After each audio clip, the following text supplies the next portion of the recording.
Like any other business, there is risk involved. Your job is to minimize risk as much as possible in order to build a stable, long-term business. When you're registering and buying the right kind of domain names, although the risk is always there, it is fairly easy to keep risk minimal. There will be domain names you register or buy that you intend to flip as quickly as possible, and there will be domain names that you acquire to hold onto for much longer term in hopes of having them increase in value in the years to come. And there are domains you'll register with the intent to develop into a web property to help increase value substantially in the eye of the potential buyers.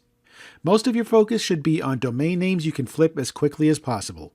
These are the domains that will fund all of your purchases and registrations as you continue to build your portfolio.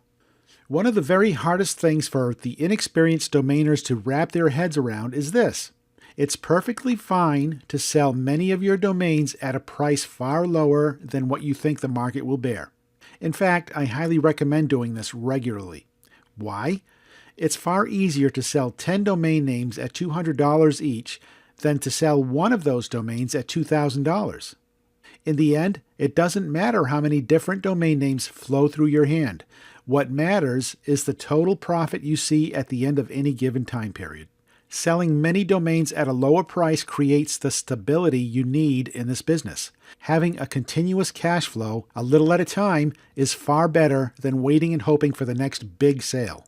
The willingness to sell many domains at far below market prices is also what will almost completely eliminate the risk so many others dread and fall victim to. That being said, there should always be a few domains in your portfolio that are superior domain names that you'll hold for just the right buyer. Many of these premium domains will take many months, if not years, to catch the eye and budget of that one or two potential buyers. That's why it's important to diversify your portfolio to contain mostly domains you're willing to turn over quickly for below market value, while locking in many stellar premium domains along the way that have the potential to bring you thousands and tens of thousands of dollars per sale. Some domains you'll want to unload even at a loss. Selling at a loss isn't always a bad thing. Remember, any domains you keep in inventory that don't sell within a year will cost you renewal fees each year you hold them. When you have hundreds or thousands of domains in your portfolio, the renewal fees can be devastating to your business. For that reason, keep a close watch on which of your domain names will be expiring in the next 2 to 3 months and find a way to turn them into enough cash to have you break even. Or sell them as a bundle for less than you paid for them just to recoup some of the investment. You can then use those funds to register more marketable domains. There will always be amazing domain names you really want to acquire for your portfolio, but if all of your cash is tied up in other domains that aren't selling, you lose out on those opportunities.